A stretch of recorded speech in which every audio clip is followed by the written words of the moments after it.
Tony Stark was deleted from the Black Widow script, and sharks have gone woke.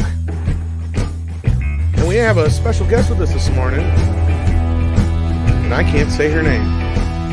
All that and more on Midnight's Edge in the Morning.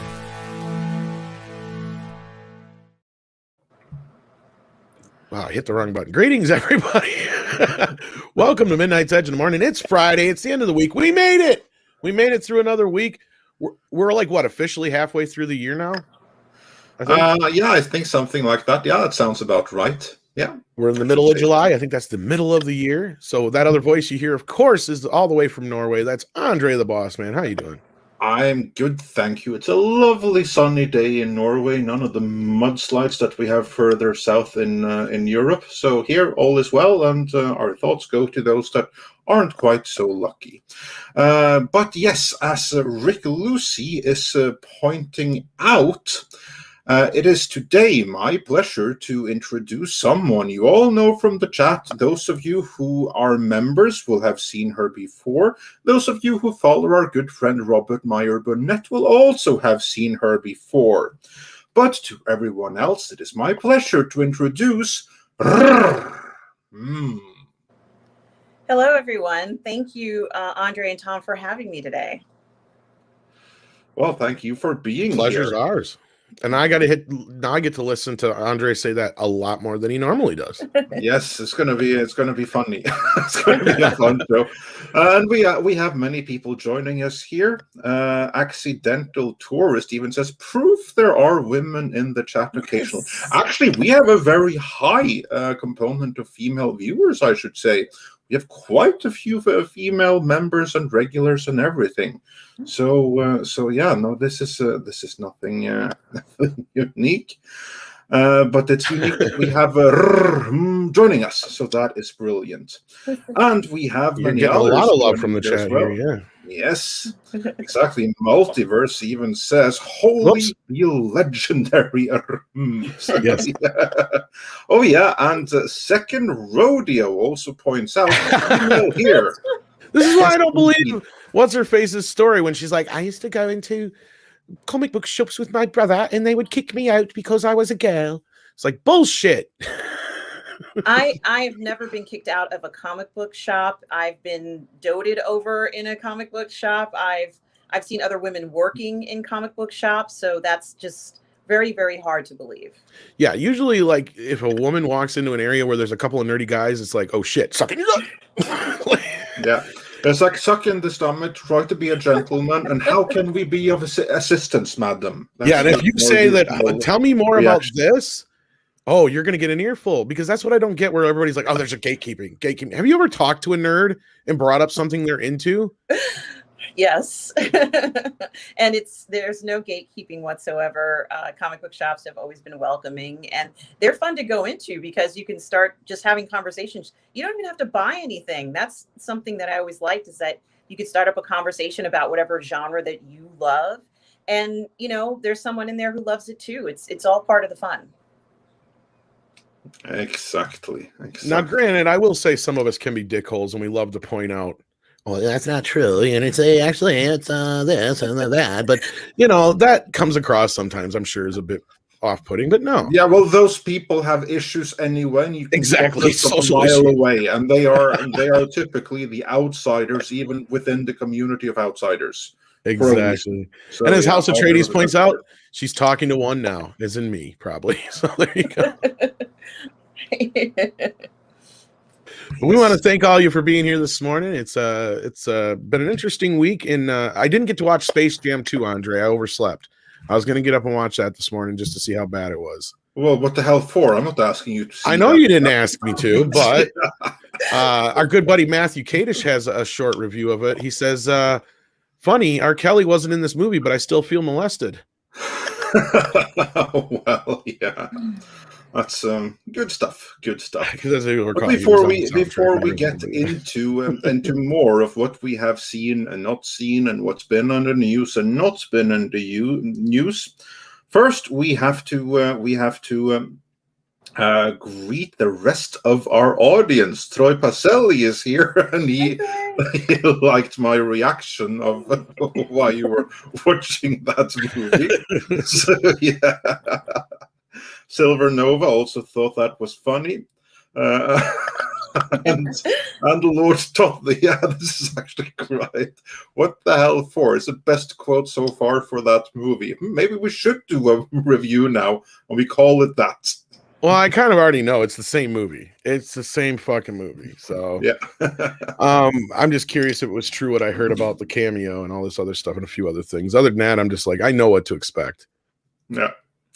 It is getting horrid reviews on Rotten Tomatoes already. So yeah, color me surprised. And then we have the Ghost DS here. We have Erik Runge Madsen here. Lord Trinon is here. Henok Gebregeris is here. Now I know he's from Sweden, so we have a pretty strong Nordic component as well, which is awesome. And Stephen Otten says, "Hail Andre! Rrrr Mmm. Tom, Wrenches, and chat. I've been off the grid this week, but I'm doing fine. Looking forward to the debriefing. Yeah, I saw others appreciate that as well. So today, since it's middle of July, middle of the year, Hollywood is mostly on vacation.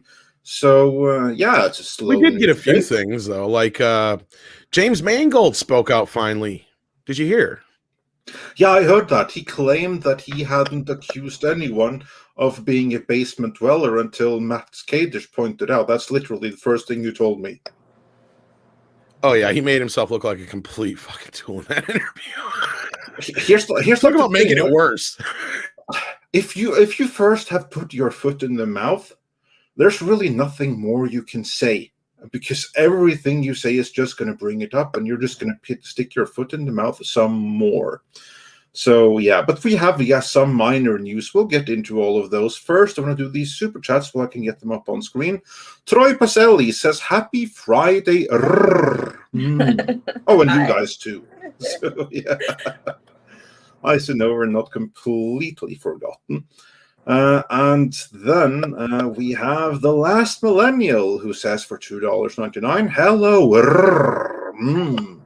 Glad to meet you. Hope you're doing well. Are you doing well?" Rrrr Mmm. I am doing very well, thank you. While we look for more super chats, why don't you tell us again the story of the name Rrrr Mmm? What motivated it?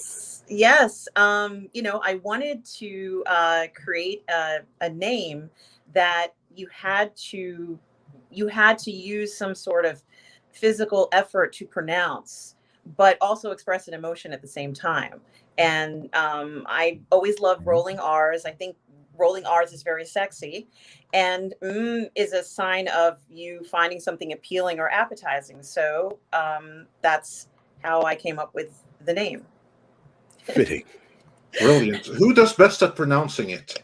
Oh, I've been asked this question so many times. Honestly, I think I love the way you pronounce it, Andre. Tom, I love the way you pronounce it too. So, it depends on the person's mood when they're pronouncing it, how well it comes out. So, I don't want to necessarily say one person is better than the other. I'm going to be diplomatic about it. It depends. Well, I'll accept it if you said Andre anyway, because it all depends on when I'm saying it and how I'm.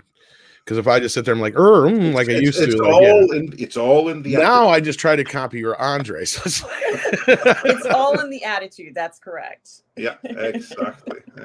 If you couldn't tell, I'm a bit of a mimic. And then getting caught up on the super chats, the classic. Darius is upset that that's not her real name. No. I'm sorry. It's not. Sorry, Andre. You had a super chat on screen there, though. Yeah, yes, of course. We have some more we can get up. But first, Cultured Casino says for $5, "Show me the fun." The Last Millennial says for $2.99, "Hello, Rrrr glad to meet you." Yeah, we got that one already. And then we had Darius Münchhausen sent us a popcorn super sticker, so thanks so much for that.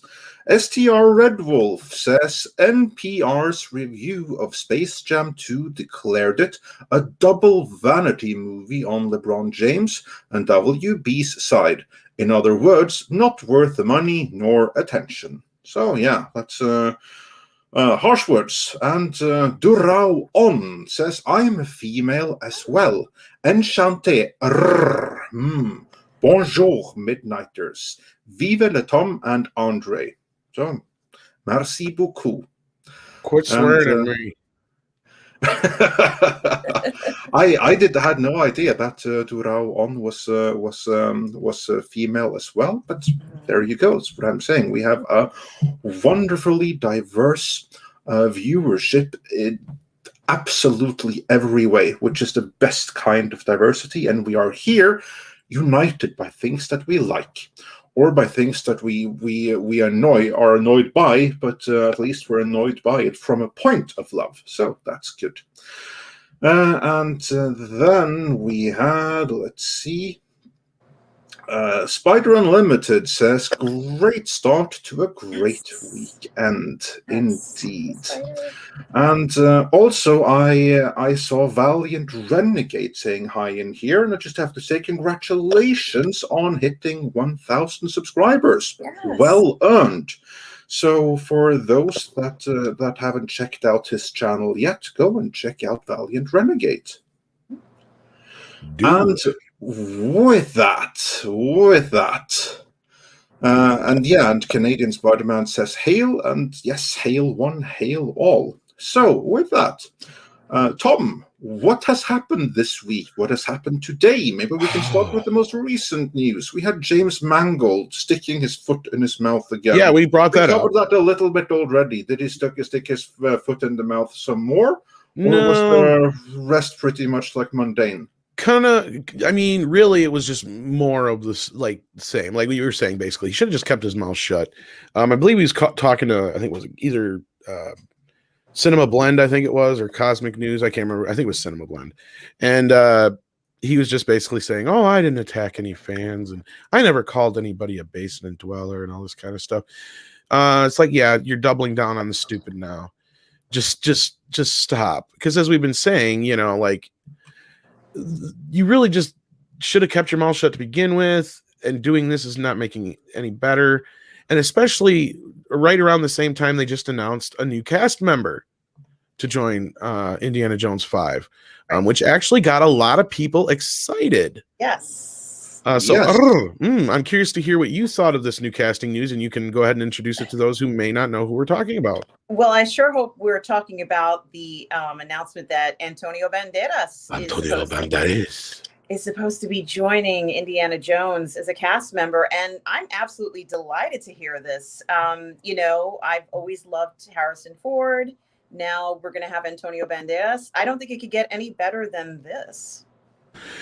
You know, it's when I heard that news yesterday, I'm like, wow, that makes so much sense. And I've even heard people kind of compare him to Sean Connery, which is like, yes, which is why, like, I brought him up for Highlander. I'm like, he should play Ramirez in the remake. But then the funny thing about this, though, is if you read the article announcing this, they don't have any real information on his character. We know very little about the movie. We only know, to my point right now, that I know of is we mainly know just kind of certain plot elements that have leaked. There's a lot of stuff out there that I'm not sure if it's just, you know, to try and throw us off or it's true.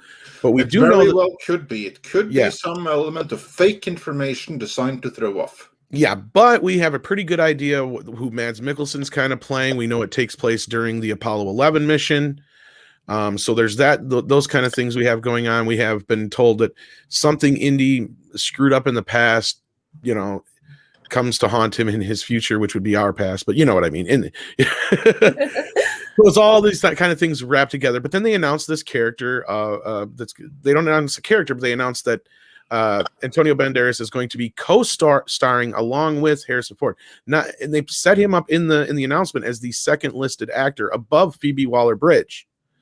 So that makes me wonder: is he going to be playing like his sidekick throughout this film, like a almost like a Marcus character or something like that. What do you think, Andre? I mean, there's quite a few people who have some ideas of who he could be playing or what type of character, but I'm really curious to hear about what you and Rrrr think about it. Yeah, I hope so, because Antonio Banderas is sheer awesome, and you can never have enough Antonio Banderas in a movie. I mean, he brings so much charm whenever he goes.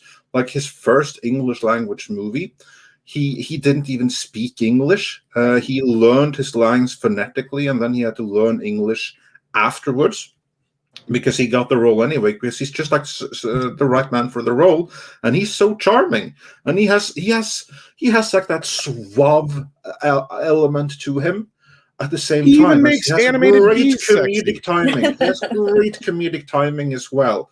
So like, he's charming, he's suave, he's a comedian. You can't go wrong with Banderas. So Yeah, and let's just face it, this movie's probably going to need all the good luck it possibly can need. So I say bring it. Then they have Mats Mikkelsen, they have Antonio Banderas. They're going to have a really strong supporting cast right there. Good. This makes me more excited. it does, and I was too, especially hearing that he's going to be one of the co-stars. What did you think when you heard about it? I was very excited. I kept like sort of looking online to see whether there were more articles about it, to see if this was just a one-off or someone was joking about it. And I'm just incredibly excited for it. And I almost want him and Indy to be rivals somehow. You mentioned that it was something that came up from his past that he has to rectify or make right, or whatever it is. Maybe a fight over a woman or something like that. So, I hope that it does become sort of like this power play between the two of them. I'm not sure what it will be, but that's what I'm hoping for, because we certainly don't want Antonio Banderas to be, a more conservative character. I want to see some sex appeal in the character that he brings forward, because we all want to see sex appeal from Antonio Banderas. He's wonderful, and he creates that sensuality in the film, and I think it could use it. I think Vorpal Bunny's revenge is right here. He's going to play Old Round. No, I'm kidding. No, like there's some historical reasons why he might be in the film that people have brought up, that I'll allow other people to get into, because I don't know as much about it, and I'll probably sound like an idiot. So, but other than that, no, as Valiant says here, I need to see John Rhys Davies in this movie. I don't know if we will, but I have a feeling that's kind of the role that Antonio will be playing, is something like that, like the sidekick kind of role. Yeah, someone that serves that purpose in the story. Yeah. Yeah, and here's the thing is, yeah, and I don't mean to make him sound demeaned by saying sidekick, but you know what I mean, like his backup. And I bring this up for a reason, because Script pointed out last night, and other people, and I agreed with him, these casting things, they happen and we don't hear about them until they either show up on the calling sheet or somebody sees them or whatever. It just happens to be. But this was an official announcement. This is official. This was in Deadline. It was an exclusive. So this is not like, Right. Sources say anything like this is a speculation bullshit. No, this is official. He is in the cast. They just have not told us who he's playing yet. I found it a little ironic, though, because they're already this long into filming. And like I just said, and I pointed out, it's not abnormal to not hear about certain cast members till way after the fact. To me, though, to bring in somebody like this and not bring them up right away, and to kind of hide it, and I got to bring this up, Andre. Do you feel, and I'm just positing here and speculating, so don't anybody run to the bank like I got any kind of insight to this. I don't. But do you feel like maybe this was a last-minute addition to try and get this movie done, because they had to give all the action scenes to somebody? Do you get what I'm at? Yeah, I get what you're saying. I don't think so. It could be. It could have very well been. I don't know. I don't think it's like, oh my God, we need someone to do action. Who can we get? No, I don't think so. I think that either he has been in the running for a long time already, only recently announced it now, is that now he may be about to film scenes, or they just locked it down. Like, they don't need all the actors at the same time and everything. I don't think that there's like anything nefarious about it. It could be, but I don't think so. As you said, we have this way too often, that someone is announced in the middle or even after production. I mean, typically when something like this is announced, the actor or actress in question have frequently already filmed their part and are off the set already by the time it's announced. Very true. So, like I said, I'm not saying that couldn't be the case, and it most likely is, but it just feels odd to me. And I could see it being like some smaller character they had, and then like, oh, we got to figure out how to do this because he's hurt. And this movie is still set to come out in a year from now, not 2 years from now, a year from now. It's not impossible that there have been like some last minute rewrites to beef up another part. That's what I was thinking. That it's not impossible. It's not outside the realm of possibility. But it wouldn't be like the first place where my mind leaps, because stuff like this happens all the time. It's just that this happens to be a production that so far has been extremely troubled. So it's very natural to think along those lines. But to quote Sigmund Freud, sometimes a pipe is just a pipe. Yes, and again, I won't be surprised if that's the case. But my big thing is if we go to this movie and he's doing all the action scenes, then I think I'm right. He's like, hurry up and do that for me, whatever his name is. You got to get me out of here. Or what? Yeah, if he's the one doing all the major action, then it's like, okay, clearly that's what this was for, so they could get the movie done and out. Because, yeah, this is like the biggest movie that's being shot right now, outside of maybe Spider-Man, which is done. And I can't think of anything else that's really in production right now that's this big. Avatar maybe, but even that I still say they also just recently quit filming the Black Adam movie. Filming on that also concluded earlier this week, I think. Really? Yeah. I thought they just started. See, there we go. That's but here's like the thing, that as it is right now, the weeks and the months, they kind of just go by, don't they, without you really feeling the passage of time. But it's been a couple of months since production started, and now it's ended. I'm sure there's going to be pickups and stuff, but But yeah, so that's something else that happened this week. And it looks like Antonio Banderas also posted about it on his Instagram. Paulie sent that to me. I can send him the link if he's not busy. He already has it, but you're welcome. Oh, if he already has it, then don't worry. Yeah, come on in if you want to, Paulie. But yeah, I'm excited about this news. It's one of the few things I have been excited to hear about, especially after Mangold pulled what he did. And because I was talking about this last night with Andy Signor, and we both were on the same page. It's like, look, you should have just kept your mouth shut, because now you're stuck in a situation, as I brought up before, like all you had to do was make a movie that was better than Crystal Skull. That's it. That's all Mangold had to do. Just go in there, make something before everybody walks out and goes, that was better than Crystal Skull.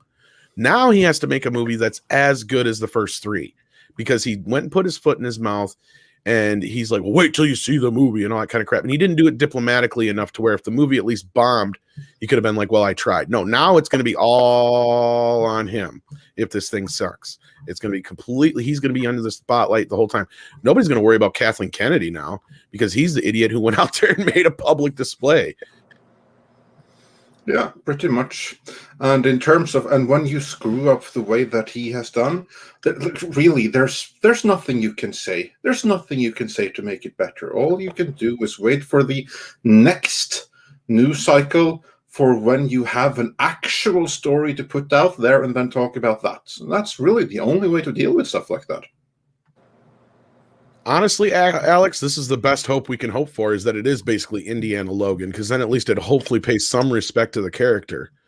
Because whether you liked or didn't like Logan, because I know some people just didn't like it because it wasn't enough like the comic book, but I felt, hey, it was a great homage to the character and a great send-off and all that kind of stuff. So I felt like it did him justice anyway. Yeah. Do we have any other news beyond Mangold? Yeah, we did. For those who have been keeping up with it, there's been just tons of the whole MCU thing. Okay, like I gotta get, before we get into this, since we don't get to talk to you too much on stream, what is kind of your take on this whole idea of Marvel going down this dark path right now? What do you see it, or are you seeing it at all? Or maybe you don't even see it as a dark That's what I'm path, saying. Yeah. I see it as an experimental path, because they don't want to do the same stuff that they've done over and over again for the past 10, 15 years. And I think that they almost have to do something different. I hear time and time again fans saying that they want something new. They want, something that's original or more original than what we've been seeing. And even if, what they're producing isn't what you're expecting, it is very different. And I think that it takes guts to go ahead and put something out like that isn't like what we've seen in the past. Have the fans really demanded things be so incredibly different, though? I mean, in regards to having new stories and having, original IP creations. So since that's not what they can do, they're working with pretty much the same characters. And in order to make it fresh, in order to make it appear as if it is something new and different, they had to go ahead and do an experimental sort of approach. So I think, that's what we've been seeing, over these past few months or so. Yeah. Well, before we get into this part of the story, Andre, let's grab a couple of these super chats because some of them have to do with Indiana Jones, like this one. I try not to laugh. Spider Unlimited, Indiana Jones, and the shark interaction of 1969. For those who may not be in on the joke, wokeness has not stopped at just politics and entertainment now, folks. It has entered the animal kingdom. There's a bunch of scientists and people who are officially trying to change the term shark attack to something less offensive, I guess, for lack of a better word, like shark interaction. Yeah, and like Six said, oh, damn, don't get Tom going on this again. But we had some great shit coming last night, so check out Mead for a lot of fun on that. But yeah. Before we move on, Tom, you've already had your say, but yeah, let's hear what you had. Have you had any shark interactions that you want to share with the audience? Andy Graham. I have not, thank God. But I was going to say this is Shark Week, and a lot of people are watching Shark Week. And recently there was a sideshow figure of a shark that I saw last night on the sideshow preview. So it's kind of a hot topic right now. Like just a shark, or like the shark Bruce? I think it's the shark, but it's not a fully articulated figure, but it was premiered or showcased at the sideshow showcase. So, and a lot of people were very interested in the figure. And I think that sharks are hot right now. William Shatner was on during Shark Week. And I think that if scientists want to go ahead and rename a shark encounter or a shark attack, it's going to confuse a lot of people out there who find themselves confronted with a shark in the ocean. Right? Yeah. Let's ask those who have actually dealt with the shark population. How do you feel about changing the term shark attack to shark interaction? Like, fuck you. I lost a leg. Felt like an attack to me. Yeah. Otherwise, I will also just like to say that that avoiding negative shark interactions should be fairly easy. I mean, sharks generally don't fare where you are, so just don't. If you seldom is the saying, if you don't bother them, they won't bother you. More true than in the case of avoiding shark interactions, negative or positive. Well, the thing that bothered me about the whole thing, not to go too deep into it, but look, I get it. There less people get attacked by sharks, and I even had some idiot go on some diatribe about this in the chat in the comments last night, and I'd said all this in the show, so clearly if they had watched it, then they wouldn't have had to go through this entire thing. But the odds of you dying from a shark are so minimal that I can understand. I would say that depends, though. But I mean, compared to the things that people die of every day. The odds of you being killed by a shark compared to 100 other million things in the ocean. Yeah, obviously. But if you go and seek out an interaction with a shark, that's when that. Or if you just happen to find yourself where the sharks are. So I just imagine that, I've never tried surfing myself, but it has to be pretty freaking incredible because surfers they have negative interactions with sharks all the time, and still the surfers keep coming back for more. Well, the point I was getting to, really amazing. The point I was trying to get to, though, is like, I get it. There's this stigma that's been going on since way before Jaws that, you know, sharks are these dangerous things, which they are. Let's not beat around the bush. And that's why it's called a shark attack when the motherfucker attacks you. But they're trying to act like, oh, well, the shark didn't know it was you. It's like, well, duh. It never did. It's eating. It's a machine. It does what it does. You know, just like Richard Dreyfuss said. Yeah, no, it didn't know that it was you, the unique and special individual. It knew it was something edible, though. Exactly my point. All it knew it was something round, poly, and full of blood and meat. It's like, I'm gonna try it. So I just thought this whole thing was stupid. I mean, I get where they're coming from. They're like trying to take down this whole like stigma of sharks and shit like that. But at the same time, I don't see that as a problem outside of people going out and killing sharks en masse. Like, that's the only thing I see as a problem, right? Outside of that is you should be afraid of sharks. You should stay the fuck away from sharks. Like, it's like, what is next? We're going to change it to tiger interaction? But then does it mean that when a shark, you know, has an interaction with another animal and eats it, is that also not an attack now? That's lunch. The eating just happened as an aside. Yeah. Yeah, but if there were no activists there to see it, did it really happen? Now you're asking the real questions. Yes. And with that, I think I don't think we can answer it any better than that. Stephen Otten, did you get this one, Andre? I don't think we did. No, $5. Question is, how much of the movie will Harrison Ford actually be in? Some have been reporting that it will be mostly CGI'd into the movie. That's another thing, but you got to remember, you have your main star who got injured right away, and it's not an injury that he'll get over in a couple weeks or they can really work around, like when he hurt himself on The Force Awakens. We've seen him up walking, so walking is one thing, but you'd be what it is. But I would imagine that whatever stunts that they had, I still think we're going to get those scenes, but with the double, and which they would have been anyway, with them gluing Harrison Ford's head onto it. I just hope they do a hell of a lot better job gluing Harrison's Ford head onto the stunt double than they did with Olga Kurilenko as Taskmaster in the Black Widow movie. Yeah, and that'll actually get us back on task with the story at hand. But I also want to grab the rest of these super chats that we can and get caught up if we can, at least for the most part. Dash Deese, you were missed last night, buddy. There was people asking for you. Was it a SJW moment when Indy came out of the fridge? That was way ahead of its time. Yeah, they tried to fridge Indy, but he wasn't having that shit. No. That was the kind of negative shark interactions that we have in film.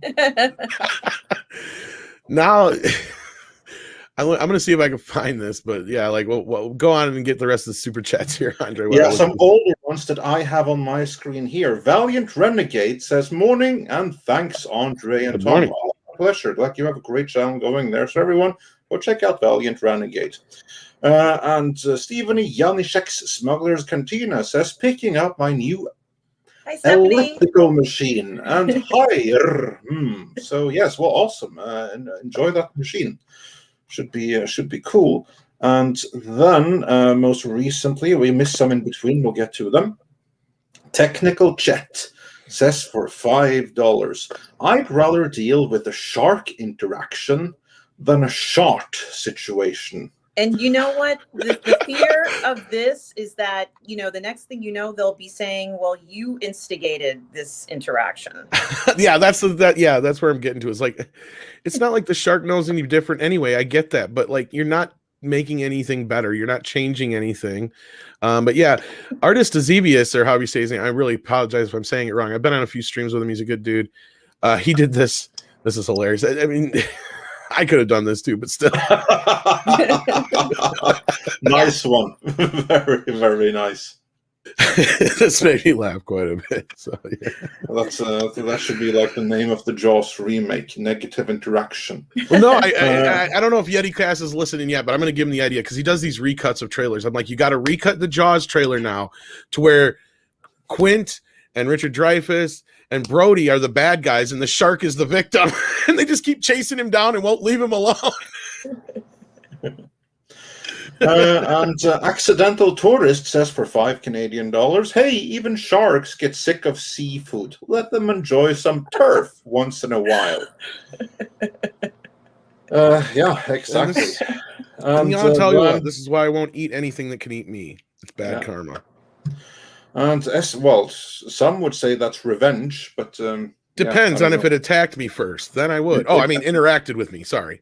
Yeah, exactly. SDR Red Wolf says, bitten/killed by a shark equals shark attack. Shark allowing you to pet it equals shark interaction. But what is jumping the shark? Oh, very good. Well, question. that's the kind of interaction that Indiana Jones did the moment he stepped into that fridge.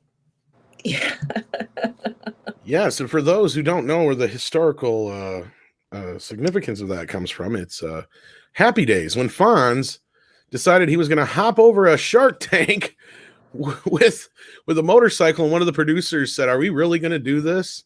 Are we really jumping the shark?" And since then, the phrase was coined. Yeah. There you go. And also, Sander Hammerslag pointed out that how dangerous are sharks? Tom will test it by swimming in a tank full of sharks tonight. So, yeah. Bat Tom and surf sharks all around. So, yeah. Luckily, sharks are special to us here, aren't they? Sharks of all varieties. And Erik Runge Madsen also points out that sharks gonna shark. Yes. Yeah, can't really blame them. Yeah. And Dread Pirate Mickey says, usually young sharks mistake humans for seals. You know, I have never really bought into that. I don't think that that the sharks are even conscious, like, seal in front of me. I think they're more like, meat of some variety in front of me. Let's test it and see what it is. Or that's my personal view on it. Or they're just wondering what you're doing there. You know, we don't live in the ocean. We go in occasionally, but, you know, we don't live there. And they're wondering what you're doing there. So I think that's, if anything else, is more like what they're thinking about. But I'm sure, hope they don't mistake us for that. I hope that's not the case. Well, it would really suck though if he was like afterwards, oh, sorry, you're not the seal afterwards, or in case of a surfer, no, sorry, you're not the turtle afterwards. Sorry, I took your arm, but just had to be sure. And also on that note, Pilgrim Media says people usually bleed out after a shark attack, and yeah, if you're really unlucky, I mean, yeah. Well, I brought up that point too, but yeah, anyway. Well, their teeth are so long, right? The teeth are very long and sharp, so that's. Well, actually, yeah, the teeth absolutely are, and some are jagged. That's going to depend on I've seen Shark Week before, so I'm something of an expert, having seen Shark Week back in the 90s when Discovery was actually good. But really, more is like the mouth size, and then the teeth. The one with the worst teeth for like that is the white tiger, but the bull shark is the more aggressive. So even though it's smaller, it can like do more damage because it'll bite like more ferociously. And Rick Sanchez points out that he has had interactions with both lightning and sharks every single Friday at midnight. So yeah, brilliant stuff. BLT also points out that shark interactions are dangerous. Yeah, they're certainly a very, very high risk. And with that, we have some more super chats. I'm just going to bring them up here behind the scenes because I can't bring them up. Oh, the newest one I can. Raymond Hoey says, good morning, Andre, Tom, and Rrrr. Great to see all of you. Shark interaction? Really? What's next? Jellyfish massage? Yeah, they're also pretty horrible. Yeah, I think it's just a misinterpretation of behavior, and there are a lot of animal behaviorists out there who want to be able to classify, you know, these behaviors and use that in further studies. But I think this one is not going to, you know, have any real standing power as far as I'm concerned. Yeah, I think that this one is like too fun to be taken seriously. Mm-hmm. And then moving on with the super chats, Pilgrim Media said, these are the ones I can't bring up on screen. Midnight's Edge. Instead of clapping, the woke have to do jazz hands now. LOL.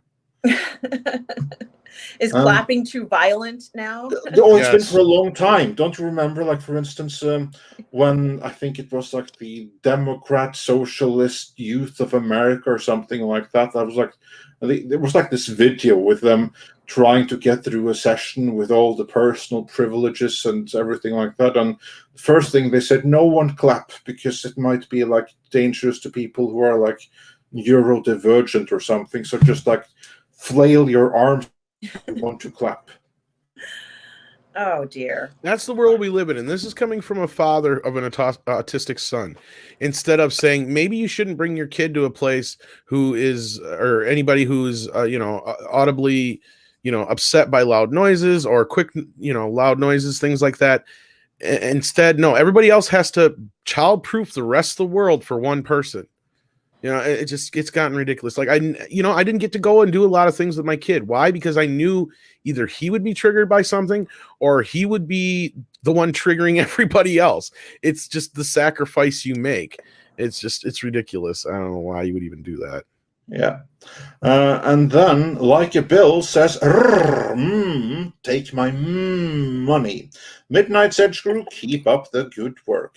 Thank you for being here. Try. Thank you. And then Elijah Snow says, well, Mangold proves that there's still cocaine in Hollywood, given his lack of recollection. Just no capitalism. No, cocaine don't do that.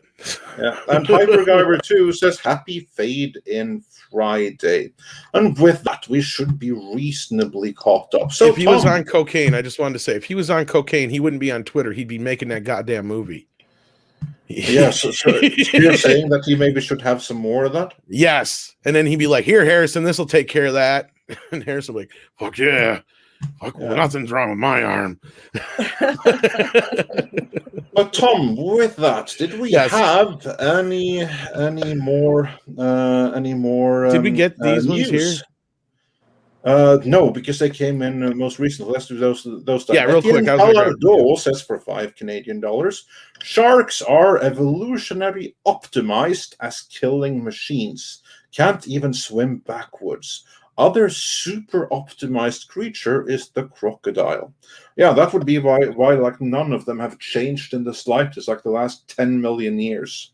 Yeah, they're one of the oldest creatures that hasn't evolved all that much because they were made as perfect killing machines from the start. They were perfect at one point. There's like no reason to then continue to change on perfection all that much.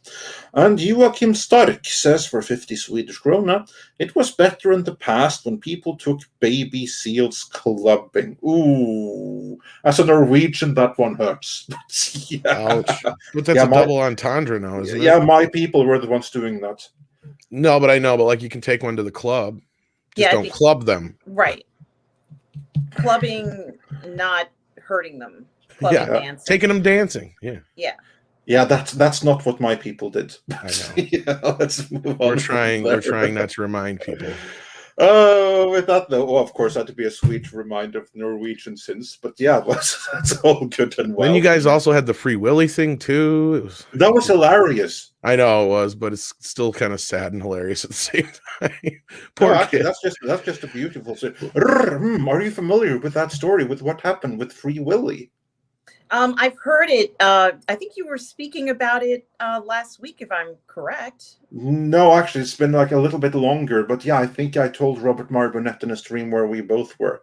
Yeah. But just to reiterate, since we started with it, you're all familiar with the movie Free Willy, in which you have this moment where Willy, the killer whale, or orca, which is the more scientific name, he jumps the fence into the ocean and he's free.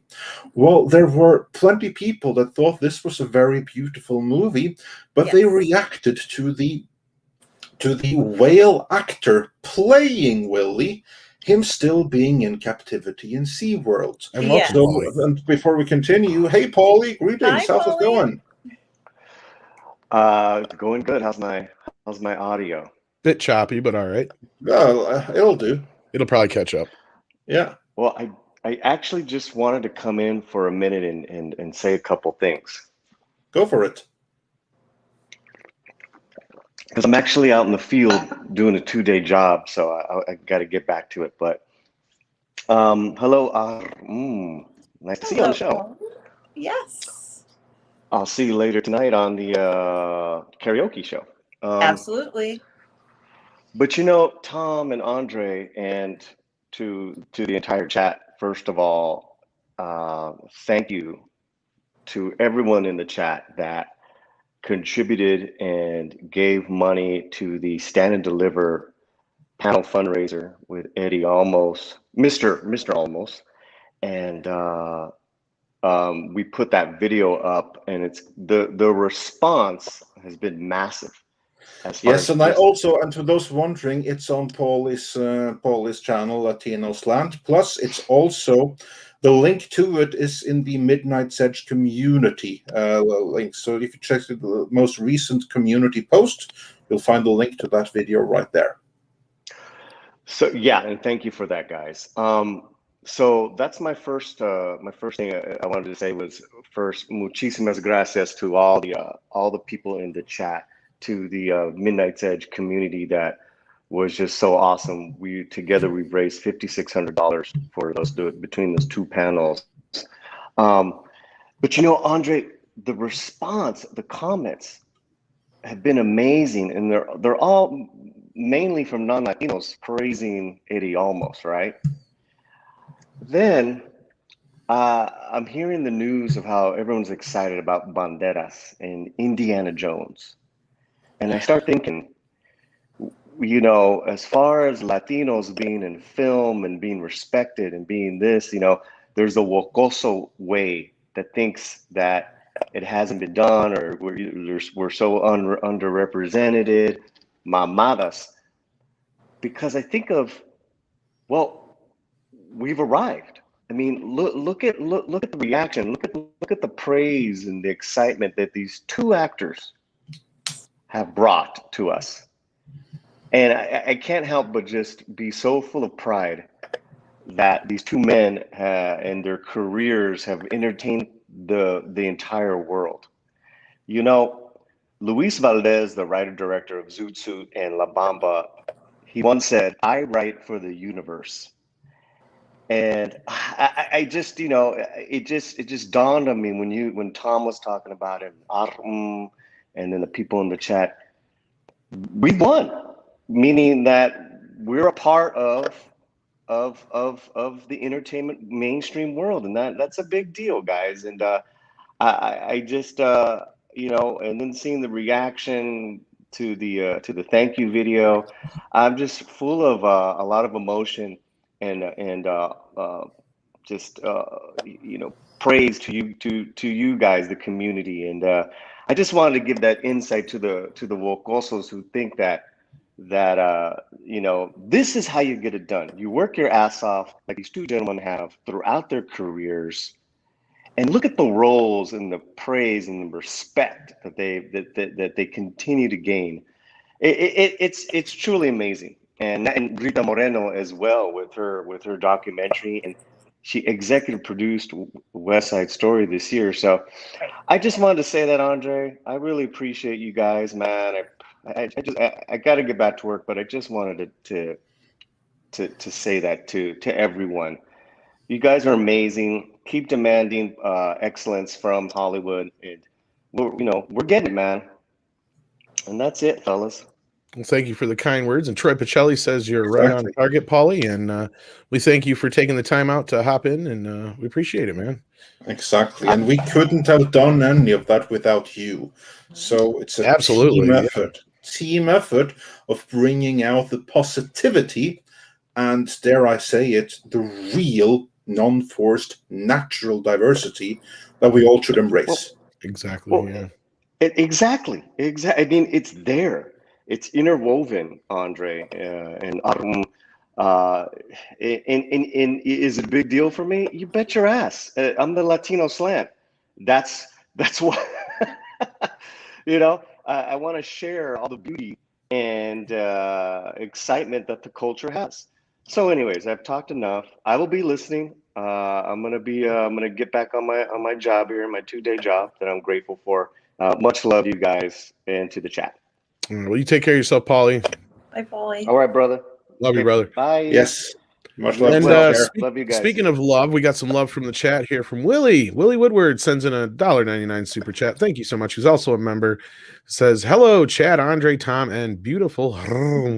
He's such a Thank you, flirt. Willy. Thank you so much. Such a flirt. But anyway, you were telling us a story, Andre, about Willy. So Yes.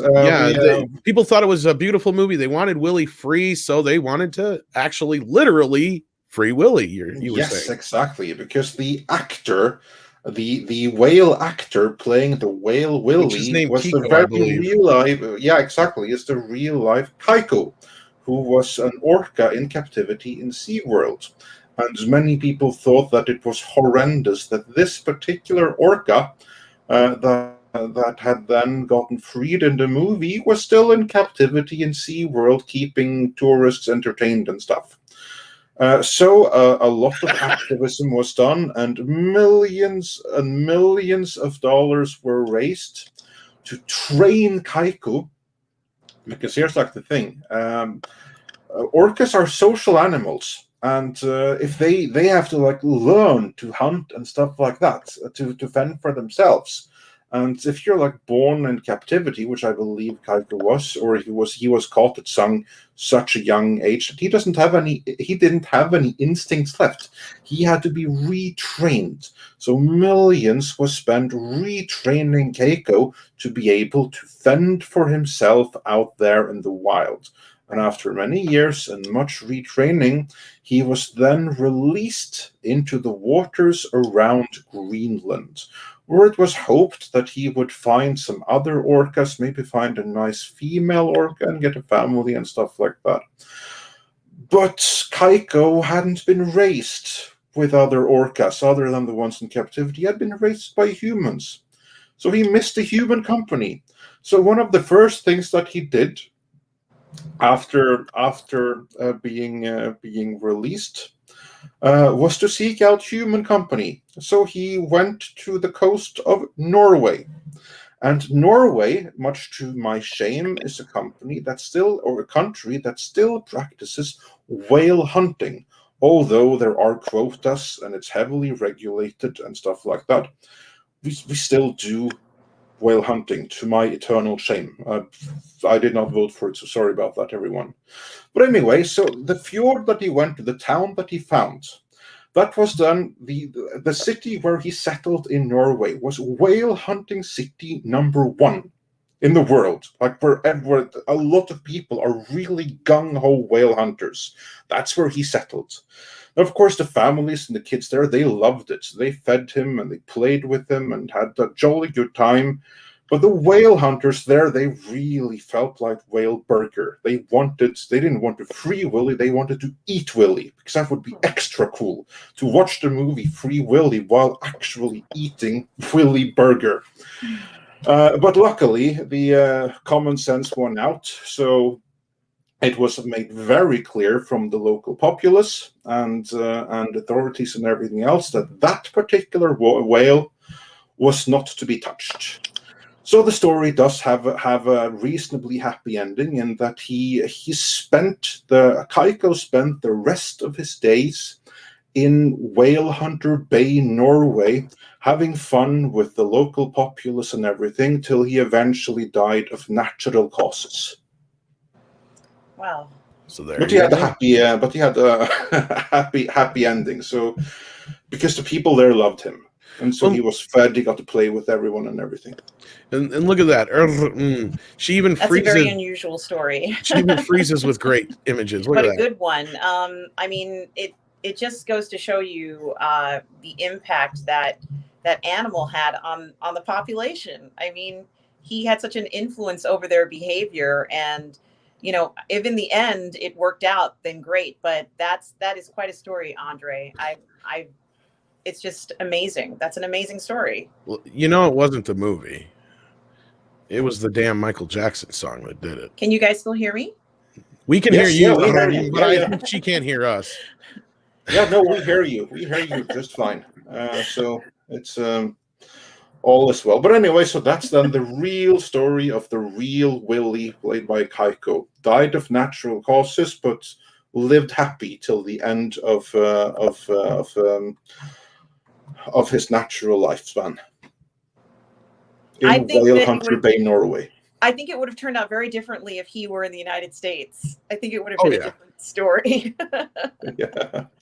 And Michael Miller wonders, was he subjected to a negative encounter?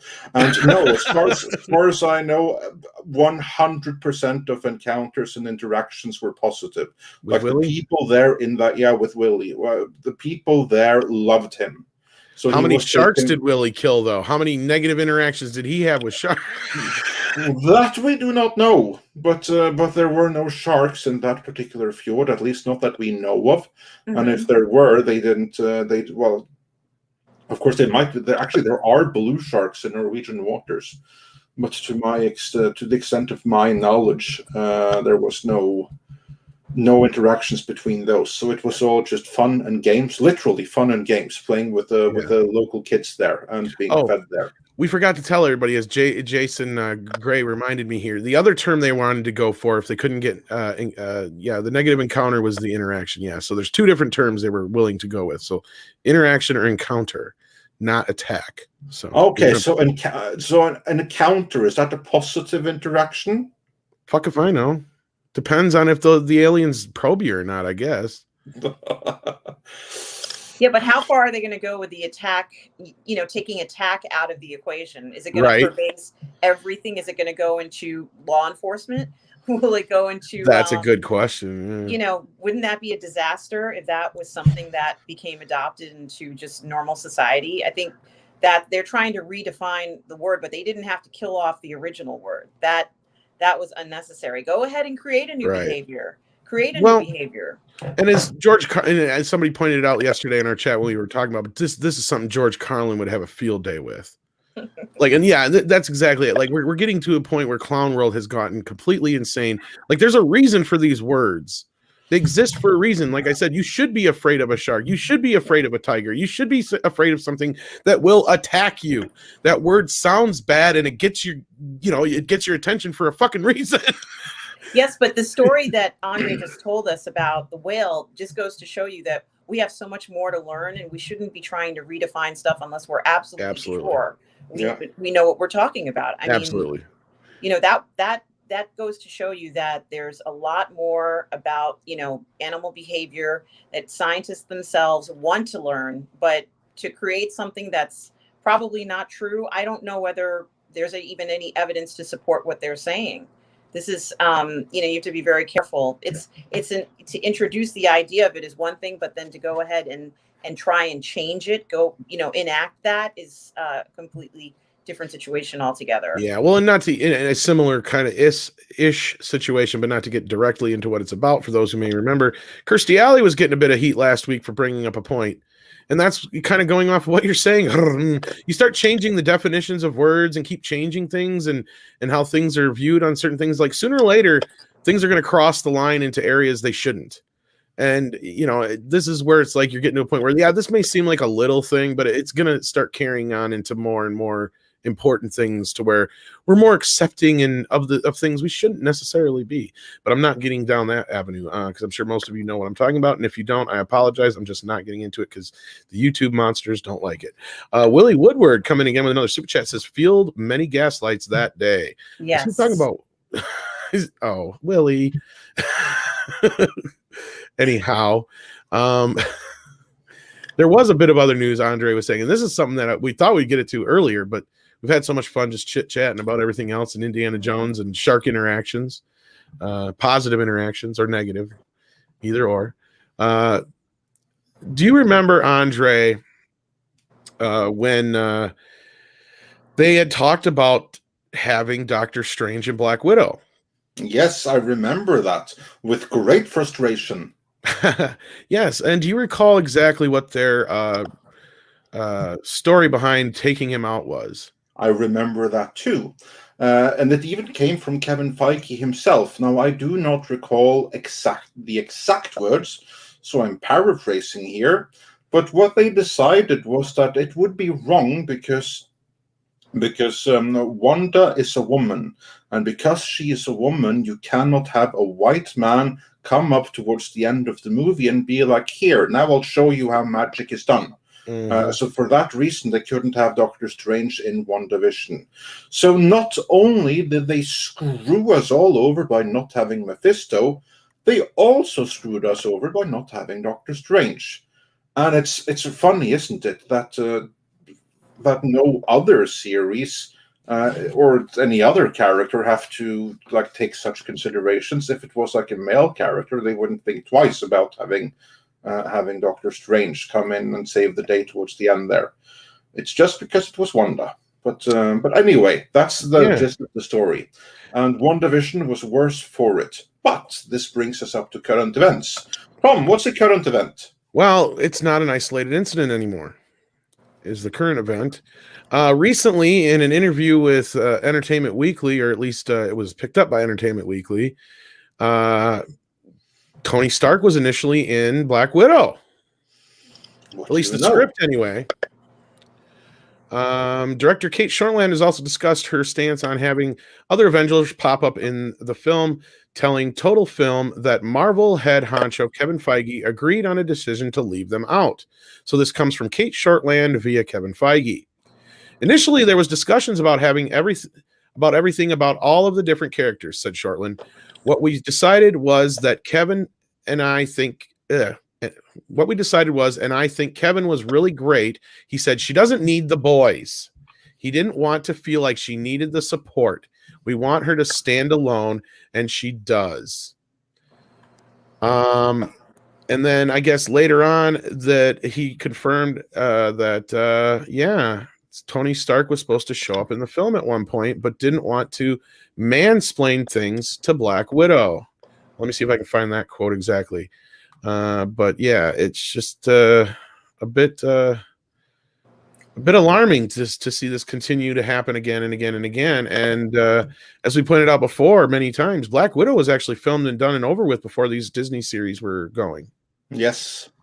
But aren't they supposed to be working as a team? I don't understand why there would be any confusion about that. I mean, aren't they working together? That's a good point. It just to me, this is why is this a problem? I mean, isn't that kind of the charm of the MCU, is seeing all these characters interact? Well, it used to be, but now it's evidently it's a matter of before any characters can interact, we have to make sure that it doesn't look like a character or a side character is mansplaining anything to the lead character. Or to any other character. And if that's a consideration that goes into it, which evidently it is, then we are regrettably in a situation where the final product is being compromised on the altar of political correctness. Because that's what's happening here. Here you are basically saying that the story calls for this. This is something that has always worked in the past. Whenever, like when you have had like a cameo of another character or stuff like that showing up, it's typically like 100% success rate. Everyone loves it.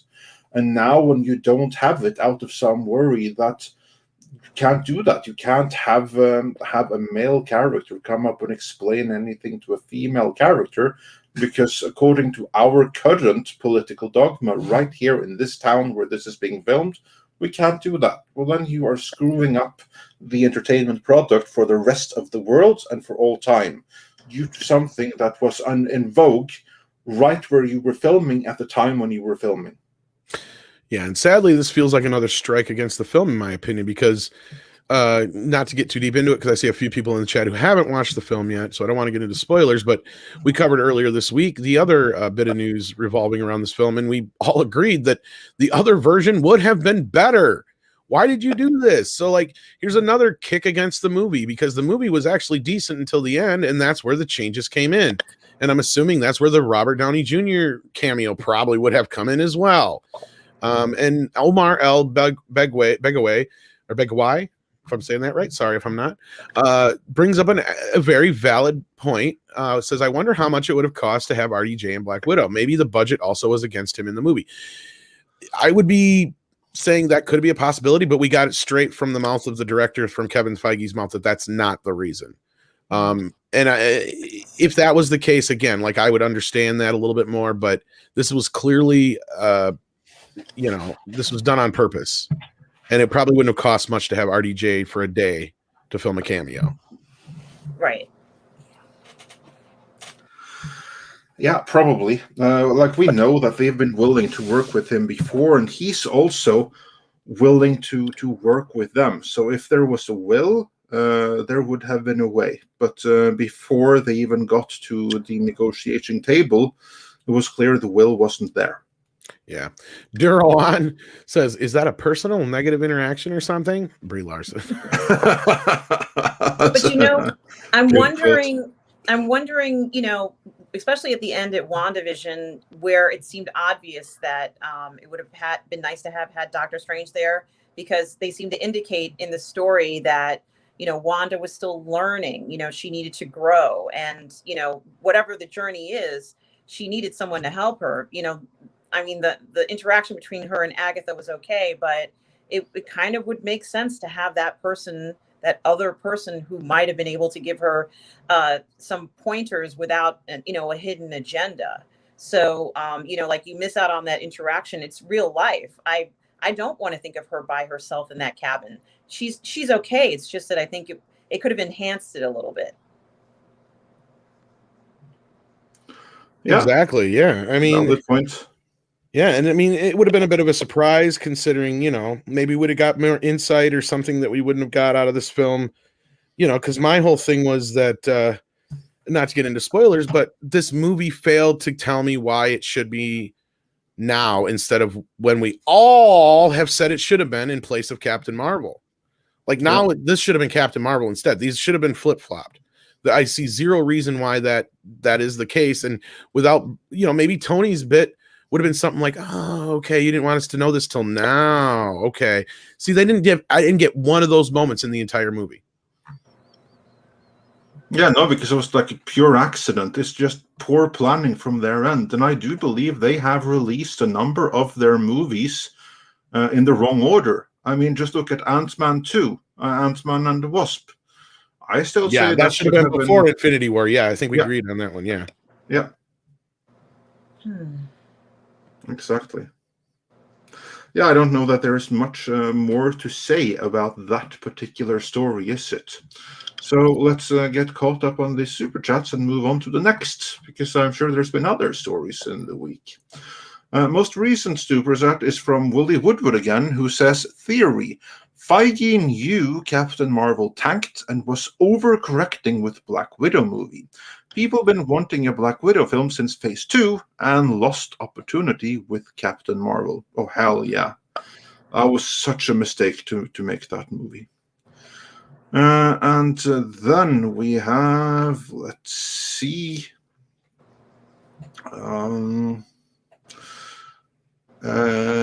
Yeah, we got that one from Durao on. I'm just going to check that we haven't missed anything here behind the scenes. And then we'll move on to the next story of the day and of the week. Hypergiver 2 said in best seal voice, I'll take a Canadian club. And Willy Woodward also says, hello, chat, Andre, Tom, and the beautiful Rrrr Mmm. And with that, we are caught up. So, Tom, what's next on the list of stories? You tell me. I don't know. I think okay, fine. Then we are caught up with news stories. What else has happened this week? Because as I said, this is a slow news day. Well, without getting into like spoilers of Black Widow, it's a little more difficult. We already talked about a lot of that stuff where, we know that there was a male actor in place of another actor as far as stunt goes, without giving too much away. But, other than that, Douglas Nelson has pointed out that it's not too hard to do anything with CGI. So there you go. Yeah, exactly. I do hope that Indiana Jones will be at least slightly better than that, though. And someone else is wondering what's going to happen with Kang. Did you watch Loki, the series? Yes, I did watch it. I liked it. Without spoiling anything, what did you think about the ending and the villain that was revealed there? Fuck it. Spoiler alert, it was Kang the Conqueror. And spoilers. Are you excited for what might happen next in the MCU now with Kang the Conqueror established as probably the main baddie for Phase 4? Well, I had some very interesting thoughts about the series as a whole, but first off, the first thing that I was going to say is, after I watched the season finale, I was kind of put off when they kind of flashed it, saying that there was going to be a season 2, because I was still trying to wrap my head around everything that had happened in that last episode. And then I kind of felt like they were just wanting to let you know that season 2 was coming, but I wasn't ready for that. It felt rushed to me. I knew a season 2 was coming, but I didn't need to be reminded at that very moment after so much and so many important things had happened. So after I got over the initial shock of that, I feel like I would have liked to have seen more interaction between some characters. There was a character that was working against Loki, and then it seems like they became friends. And then what I wanted to see was more of that interaction, and we didn't get that, and I wanted to see more of that. So that was something that I think they should have played up on a little bit more. The other thing that I was going to say is that there seemed to be a lot of machinations when the bad character, the evil character, was trying to explain things to Loki, and I thought it was okay, but I think it could have been done in a different way. And the explanation alone was a lot to absorb in the short amount of time. So they had to wrap it up quickly because they only had that one last episode, I guess, to do it. But I think that I think it could be good if in the next series they actually address, what they left hanging, and there was a lot that we still don't know. So I felt they could have answered a few more questions, like the TVA question, the biggest question. When we first started to see the series, I thought that the TVA reminded me, and I think you might have mentioned this in one of your videos, Andre and Tom. They reminded me of a company out of the Hitchhiker's Guide to the Galaxy. Yes, like the way that they operated, and the way that even the characterizations of some of the computer simulations reminded me very much of it. The attitude towards it, the paperwork that he had to sign, where he had to stamp and agree that this is what was said, and it was in triplicate or whatever. It had a feel of that, and that's okay. It's just that I feel like they didn't really fully explain how it was created, and people wanted to know how and why it was created. It is true that we got an explanation from the bad person or the evil character in the story, but it still doesn't explain to us how all this was done, because this must have taken a long time, and he couldn't just be the only person involved in this. So about 1 million lifetimes, I think he said. But, yes. Yeah.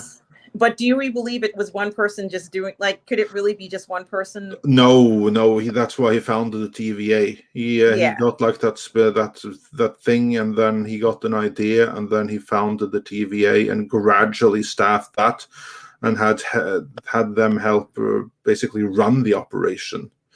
So it was like one man with the plan, but he was not alone in executing it. I mean, that's why he even needed the two of them to take over when he wanted to retire, enjoy his old days, which of course he's not going to. And so we had, let's say his pseudo accomplice, or someone who we believe is his accomplice, but not entirely confirmed that he's possibly, she's possibly an accomplice there. And she didn't feel completely connected to him, but it seemed like she had, an ulterior motive. I mean, I feel like she seemed to be, obviously she was the main character interacting with Mobius, but and with everyone too, but she didn't feel connected to the timekeepers. No, she was just a really good follower.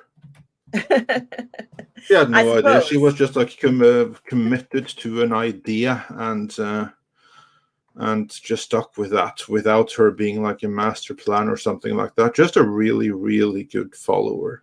So then if she was, let's say, wanted to climb to the top and become one of the best agents out there, she seemed to be able to sort of like have a plan B or C when everything seems to be falling apart. So I have a feeling there's a little bit more to her than what we've been told. And clearly she didn't share any information. So we just got to watch what she was doing, but we didn't really get a full explanation from her. And she might be the one who has all the information that we want. But I felt like they could have disclosed a little bit more on her behalf because, you know, she has all the files. She has the documents and everything that has the answer in them, but we didn't Yeah, get to well, see does it though? Does it really have the answer? That's the question. Yeah, That that is is a the good question. question. Yeah. That is a good question. And we have another big story that happened this week. But before then, Hypergiver 2 says, calling it now, Dragon Con will be crawling with TVA agents, Loki and Kang this September, all because the TVA is the Hyatt in Atlanta.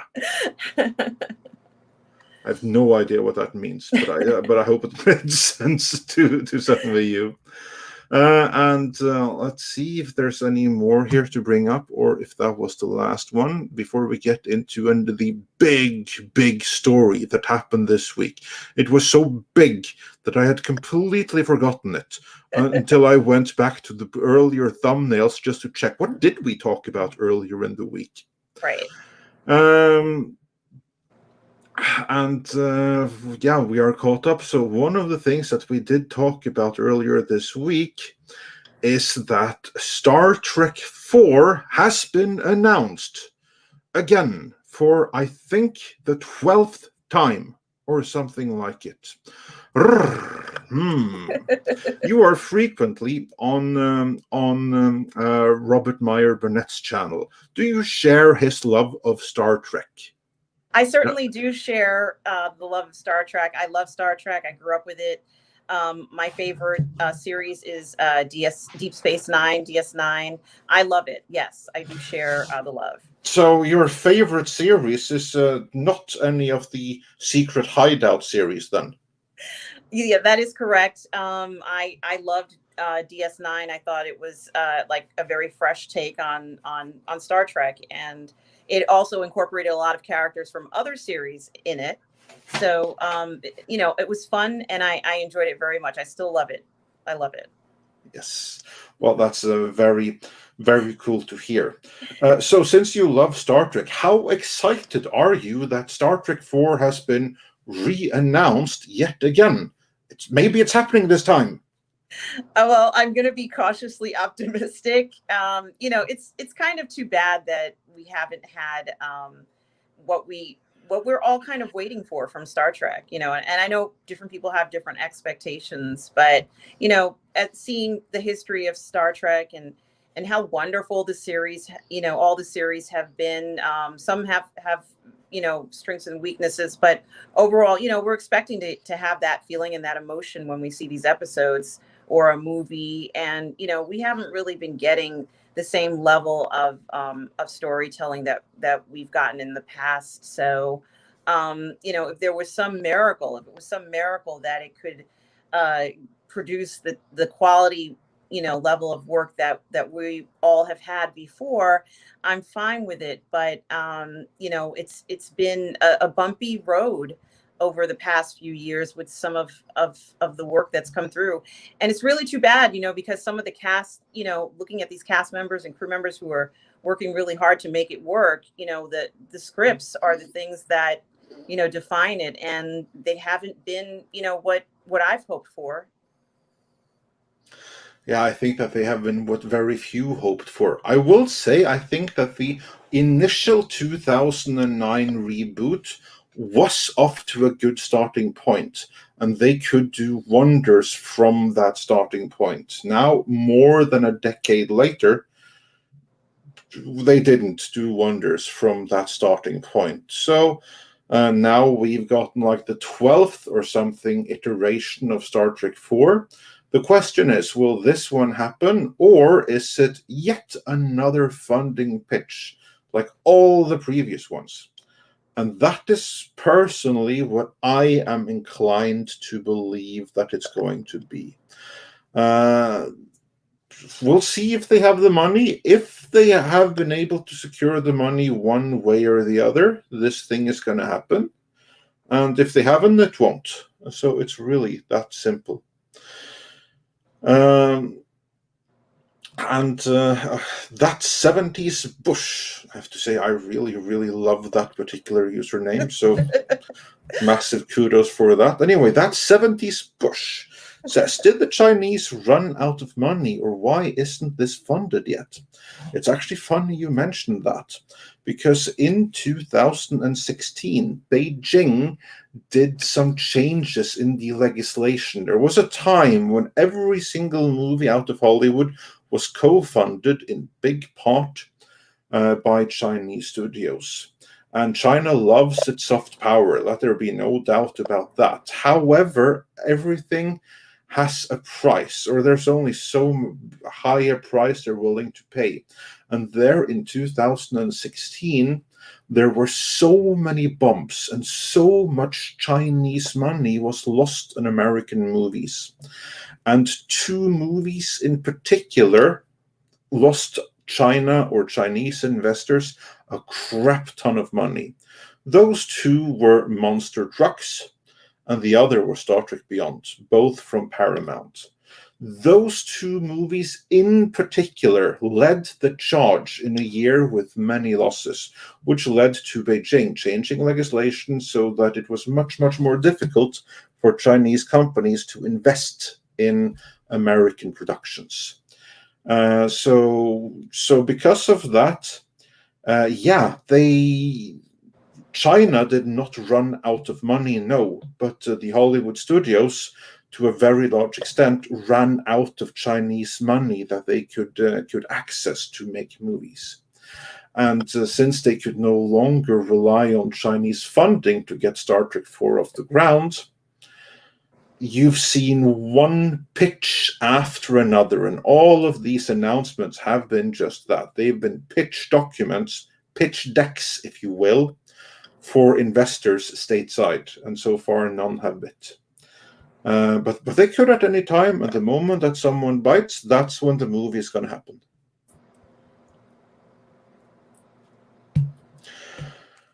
So with that, we'll just have to wait and see if this iteration will get made, or if it will go the way of all previous Star Trek 4 iterations. With that, what else is on your mind? Just the Emmy announcements. I've been looking over the particular shows that have been nominated over and over again, and I was happy that The Mandalorian was nominated. But I just wanted to get a sense of what you both thought about some of the other nominations, and why some of the other shows were picked, in your opinion. I wish Tom, I think, had to go out with a dog or something. Okay. I'm back. What was the question? Okay, yeah. Your takes on the Emmys. What was behind some of why some of the candidates were motivated or nominated for the Emmys? The Emmys itself hasn't been, but we know the nominees now. And why were some of these projects nominated in the first place? Like WandaVision was nominated really heavily right before the director was announced for the new Star Trek 4, which we just talked about. That's probably not going to happen unless they find the money for it. Well, the one motivated the other more so than the other. As far as the Emmys, they're just like every other award show. They're already a bunch of circle jerks, and then you got, the situation now is they're trying to virtue signal on top of a circle jerk, so it's pretty fucking revolting, and just it's off-putting. I mean, I think that the ratings for all of the award shows in the last few years kind of proves where people are at with this. I think that you know, they lost the idea of what these things were about. And as far as the Emmys go, they're like the ones that care. Like the only thing that people care less about than the Emmys are the daytime Emmys. Like these are like the lowest of the totem pole. Like I think more people give a shit about the Tonys anymore. You know, I really do. As far as like the virtue signaling aspect of it, that's all it is. All these people being nominated, a lot of the shows that got attention. I was surprised Cobra Kai got the attention it did, but then again, you know, you got Don Cheadle getting a nomination for a 90-second cameo. So go figure on that. And you tell me why he got a nomination outside of what? I have no idea. So unless he was that pinnacle in the show, I don't understand. I haven't watched Winter Soldier and Falcon, so I have no idea. Well, we shall just have to wait and see who wins out in the end. But yeah, there were some weird picks in the Emmys. I will say that without making any more speculation about it. I'm not too excited about the award show though, or the ceremony, but that's just me. I don't know about you. What's your take on the Emmys this year? Well, they had particular shows like The Crown, and they had the Queen's Gambit, which I was expecting to see nominated, as well as Mayor of Easttown, which stars Kate Winslet, which I predict is probably going to win.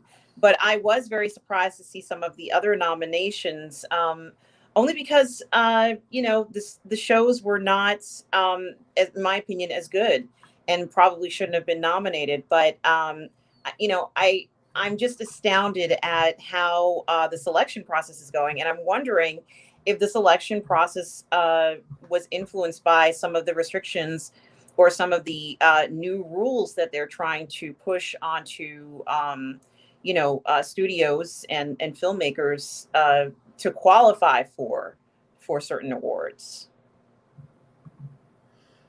Yeah, it's good points all around.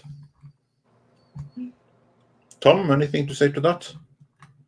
No, I think it's just one of those things where I think I said the most I can say about it, and Rrrr says it much more eloquently than I can, as do you. So, yeah, I don't think I can add any more on that point. Yeah.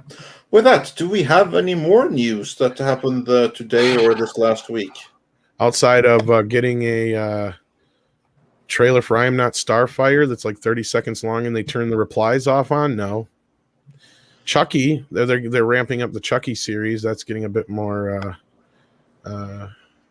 talk. Entertainment Weekly just released a look at the newest, the first look at Chucky from the series. That's about one of the bigger things we got here. If you guys want to see that quick. Yeah. I mean, he looks like he always does, so that's what's great. I mean, it's Chucky. There you go.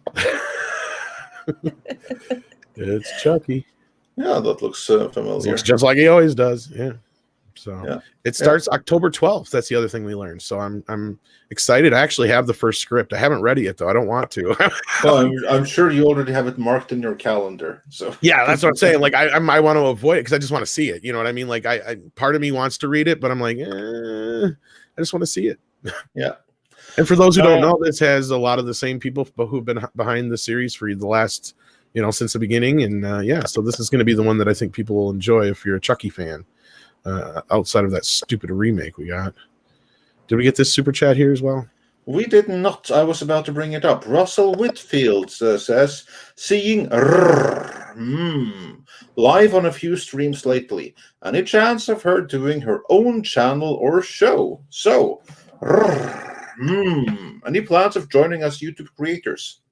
I have to think about that. I haven't really made a decision or truly asked myself if that's what I'm going to do. So right now, no, but it would be great to just continue to enjoy, YouTube as a whole in the community, because I kind of started off really looking at entertainment in the music scene. And for many years, I went into music journalism, And then after the music journalism part, when YouTube first came out, I noticed that YouTube had an incredible amount of music, like a music library that, could not be matched anywhere else on earth.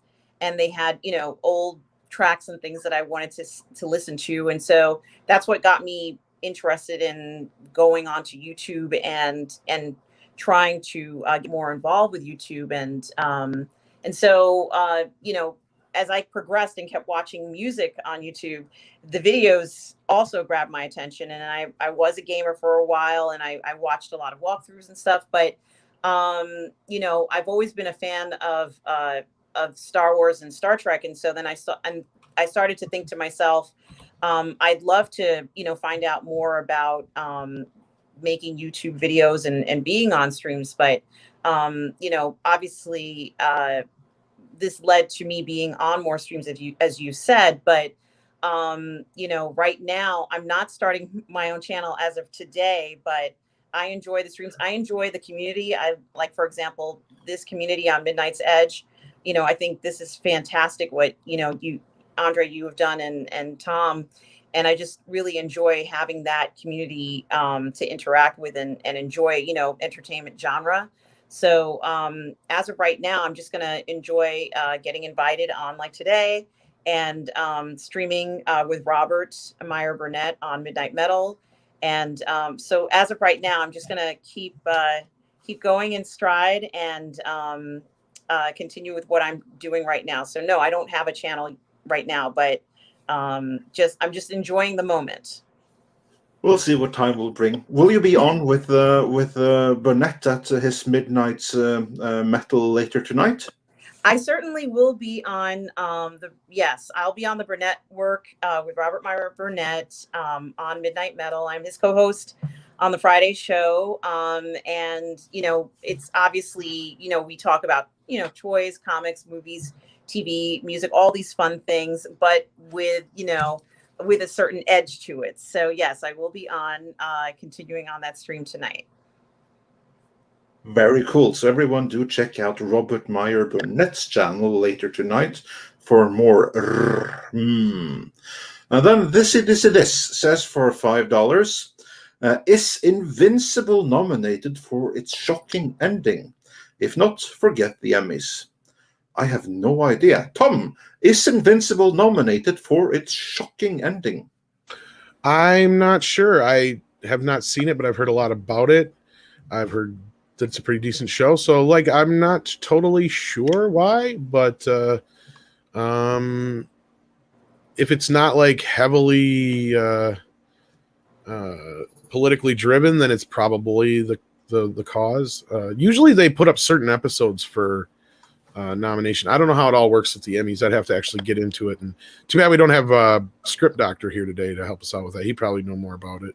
So sorry I can't answer that more directly.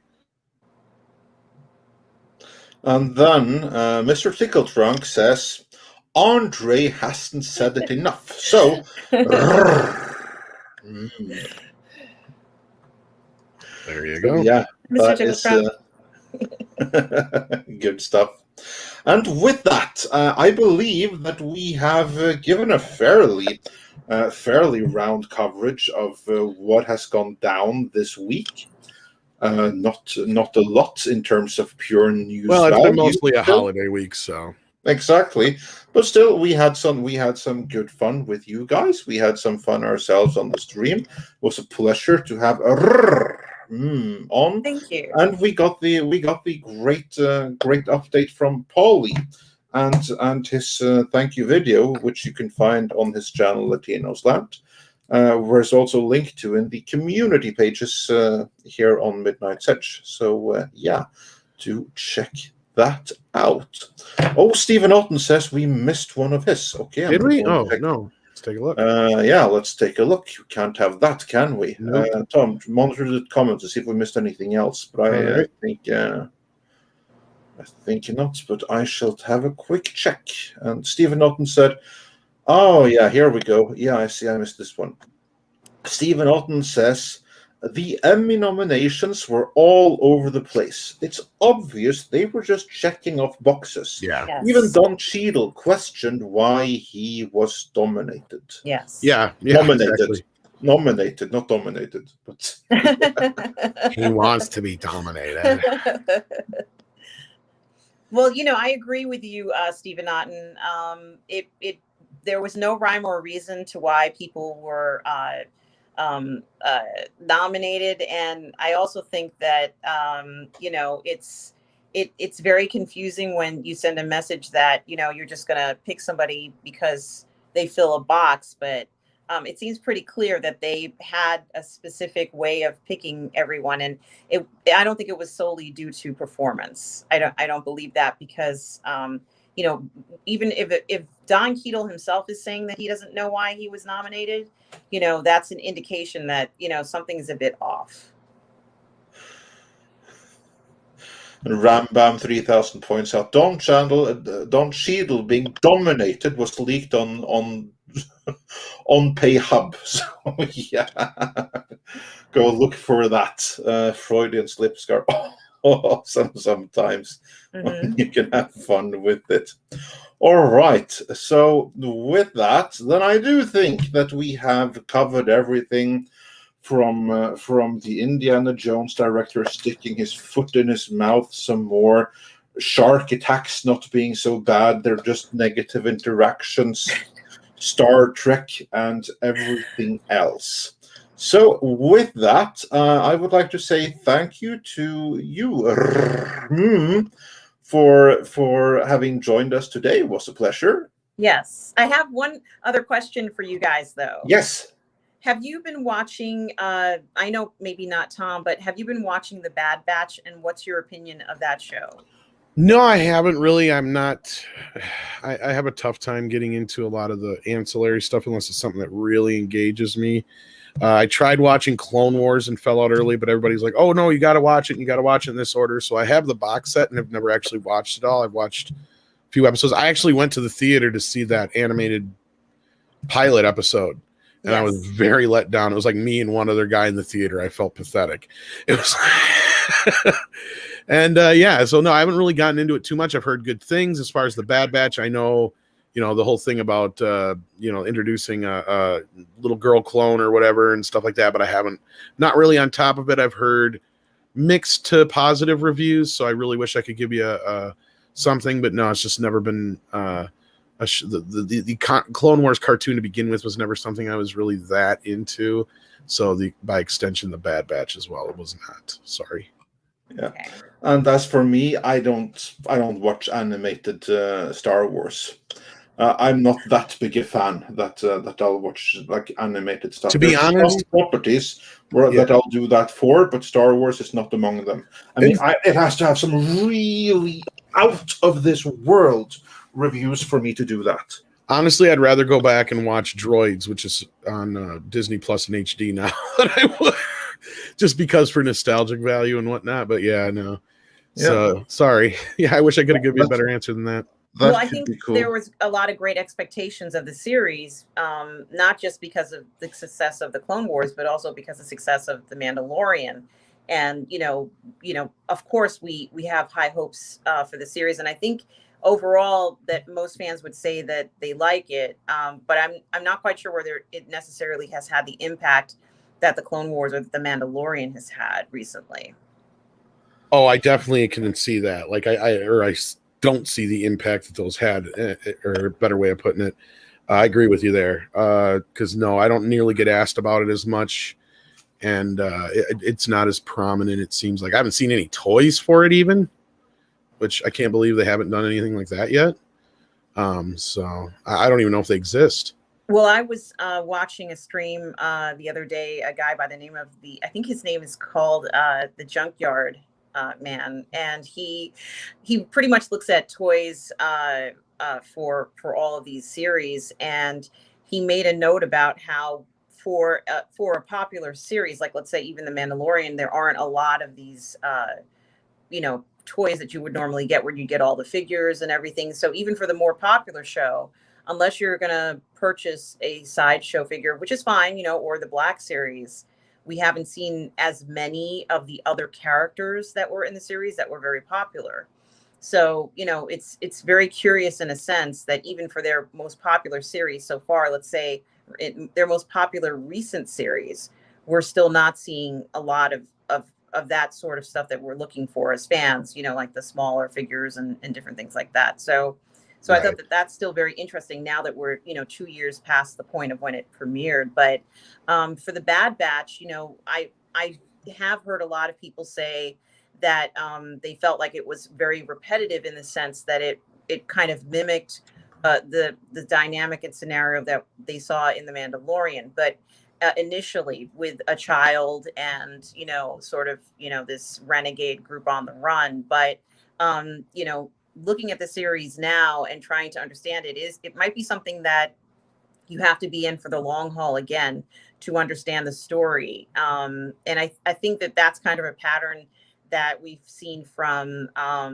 Filoni before, because when he did season 7 of the Clone Wars, it started off, there were a few episodes that seemed very slow, and many fans were like, you can skip those. You don't really need those episodes. But to build up the momentum of the story, you kind of do need them, or else it will seem like a rushed story. So perhaps, it's his particular method of creating a series and making it believable and making it feel like, it's passing in a real life, realistic way. If you just, throw in every episode is not going to have the same impact. But, I have a feeling it's going to be like that. But so far, I personally am not as moved by the Bad Batch as I was by, let's say, the Clone Wars season 7 and the Mandalorian for the past 2 years. So, but I'm still sticking in there because I like the series. I think that even though it's not what I expected and doesn't have the same passion in it right now, I'm just going to hold out and hope that the next few episodes will create that spark again. Well, let's hope that they do. So good luck with that. And on that Star Wars note, Daryl the Derelict asks, thoughts on Disney admitting Luke Skywalker is important. I saw a bit of that going out there. And Andre, if you'll allow me, I think this is in order. I think so. Go for it. I fucking knew it! Oh! And I don't mean that just in a way like we said it, but like, no, we've talked with Cameron and other people who basically pointed out these things were going to happen. Yeah, this is part of the apology tour, as we like to call it. Exactly. It's them admitting to a point that something was wrong, but without doing it in a way that would vindicate any of us, of course. And it's happening is also a sign that Kathleen Kennedy and everything that she brought is well, not everything, obviously. They still have like their diversity offer and stuff like that, or diversity officer, I mean. But still, some of the more radical things that were brought to Star Wars is going ass first out the door. There you go. Yeah. So, and we also have Max Relax sending us a super sticker. Thank you so much for that. I don't have up what it is here, so let me. Well, I can find that out real quick. Say if you can't by the time I do, one or the other. Yeah, we'll see who can do it first. It's a pair with a thumbs up. Yes, that's exactly what it is. So we got that at the same time. Before that, Hypergiver 2 said, fade out drops bears in precipitation. Koalas in the rain, koalas in the rain, no fucks given. Koalas in the rain, koalas in the rain, no fucks given. Koala.